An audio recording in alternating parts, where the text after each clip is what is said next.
Je ne sais pas si on utilise le mot. Êtes-vous excité par rapport au programme de ces 2 jours? Excited, excité français, je ne sais pas. Vous avez compris le principe. Alors, Monsieur Brahim Benjeloun, administrateur directeur général de Bank of Africa, aurait voulu être parmi nous. Ceci dit, pas possible, obligation professionnelle. Il va s'exprimer, il va exprimer sa position par rapport à Future of Work à travers une vidéo, 3-4 minutes. C'est parti.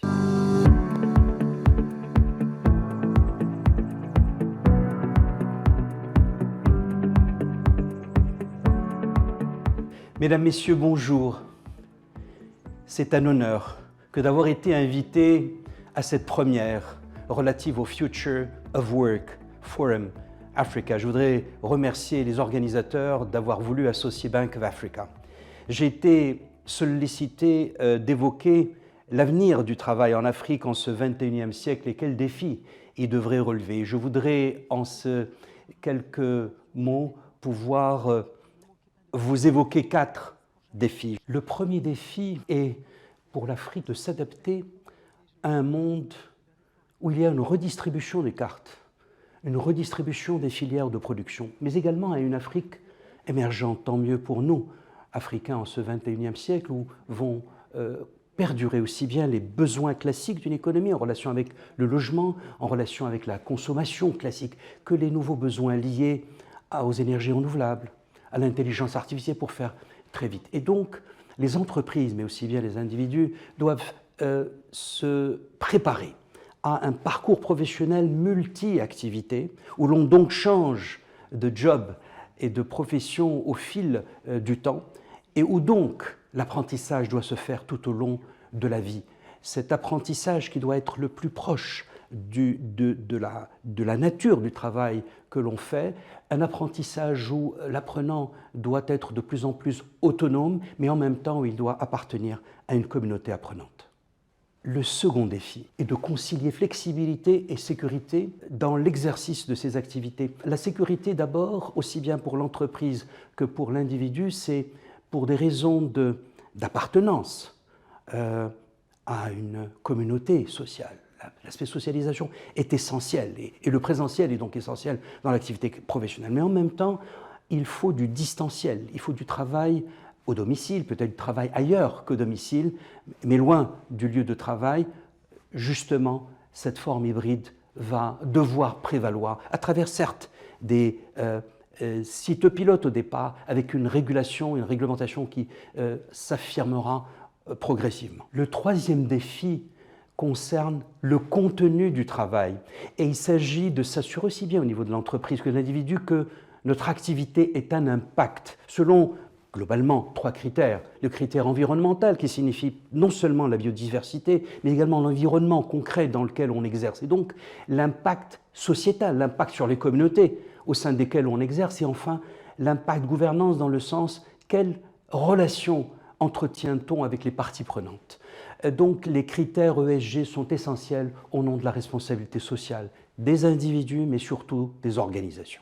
Le 4e défi nous concerne plus spécifiquement nous, Africains. Donc pour l'Afrique, dans un monde où tout le monde va de plus en plus avoir accès grâce aux réseaux sociaux, grâce à la technologie, à la vitrine du monde, au savoir, à l'expertise, il s'agit pour les individus de pouvoir s'intégrer dans les filières intra-africaine, parce que l'intégration est en marche, l'intégration régionale et l'intégration continentale le sera de plus en plus, s'intégrer à des filières d'excellence et d'innovation, notamment grâce à la technologie, mais également aux énergies renouvelables, à cette nouvelle économie.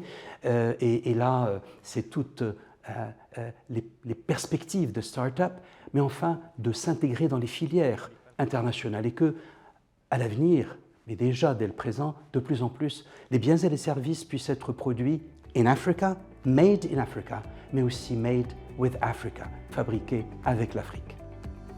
Voilà, mesdames et messieurs, ce que je souhaitais partager avec vous par rapport à ce thème, en souhaitant à l'ensemble des participants et aux panélistes d'excellents travaux.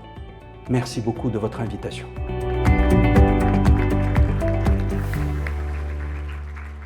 De belles opportunités pour le futur, que ce soit pour le Maroc, que ce soit pour l'Afrique. 2 petites annonces. deux petites annonces. Il y a un QR code, Wissal, qui va apparaître sur l'écran. Et c'est tout simplement magique. Je vais vous inviter tout au long de la journée. Il y a des bornes dans l'espace. Vous le scannez et ensuite, il va vous permettre de retrouver votre photo tout au long de la journée. Vous serez filmé, vous serez photographié et il va vous identifier, il va vous sortir votre tête de tout le lot. C'est incroyable la technologie, ce qu'elle est en mesure de faire. Alors maintenant, je croise les doigts. La 4G un peu, elle a des limites ici. Donc soyez patients. Scannez, emmenez-vous avec vous le QR code et ça fonctionnera. On va demander à ce que le parc soit un peu plus dans le futur, mais ils vont le faire très vite. La deuxième annonce, au niveau de la régie, on pense déjà au déjeuner. Hein.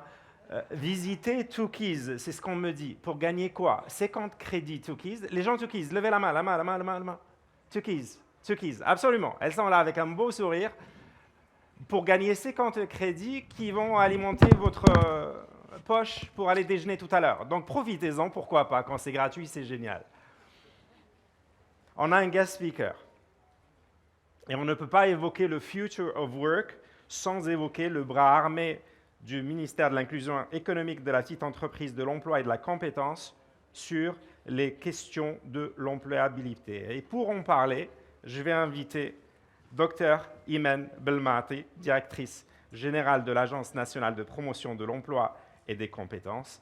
Et c'est Wissal qui va... Ouais, tu vois, je l'ai dit. Et c'est Wassila qui va mener la conversation. À vous, mesdames. Merci. Je suis contente de commencer la première discussion déjà avec une femme, sachant que le jour où la confirmation de la nomination, je crois que c'était le 25 avril 2024, il y avait eu 4 personnes nommées, et sur les 4, il y avait 3 femmes. Donc c'était vraiment la parité est en marche, donc je voulais quand même... Merci, en tout cas, bravo et félicitations. Merci. Oui. Alors, on va aller très vite dans le sujet.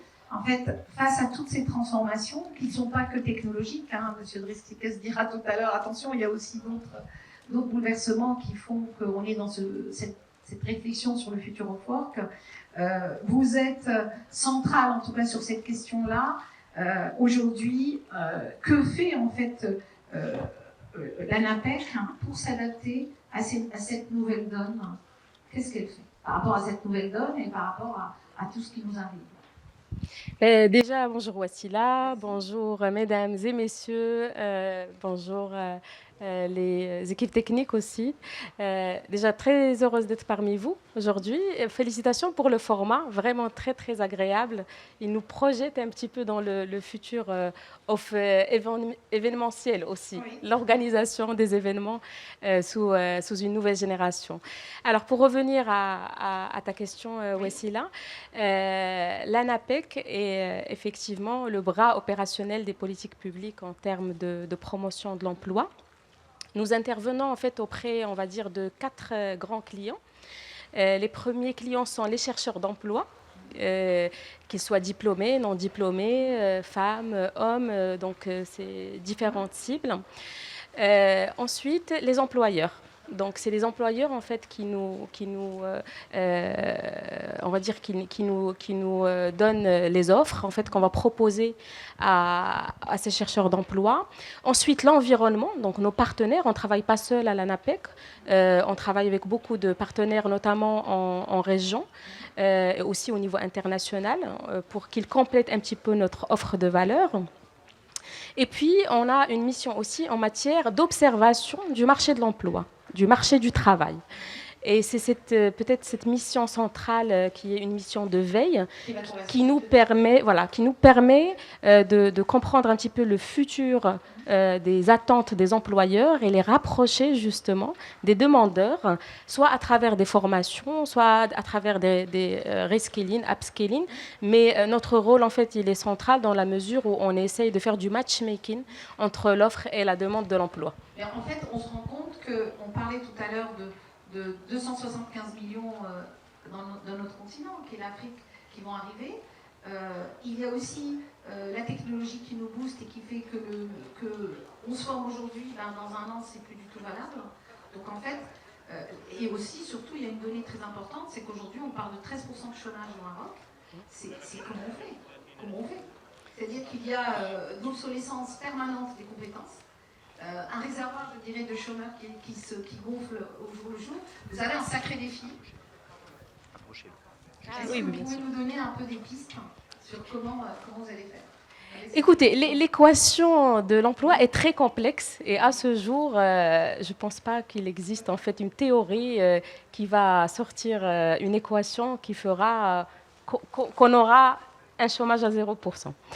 Aujourd'hui, par contre, on a des déterminants. On connaît des déterminants qui peuvent nous permettre d'atténuer notamment le phénomène et de créer des opportunités d'emploi. Alors, ces déterminants, d'un point de vue structurel, ça sera d'abord l'investissement, parce que l'emploi, il provient des secteurs productifs. Et donc, il y a aujourd'hui au Maroc le projet sur la charte de l'investissement qui porte un petit peu ce déterminant et qui devrait atténuer le phénomène.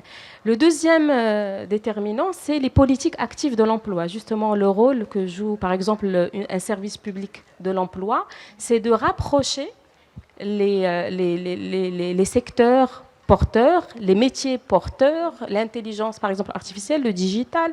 On sait aussi qu'il y a les secteurs de l'automobile, des services qui se développent.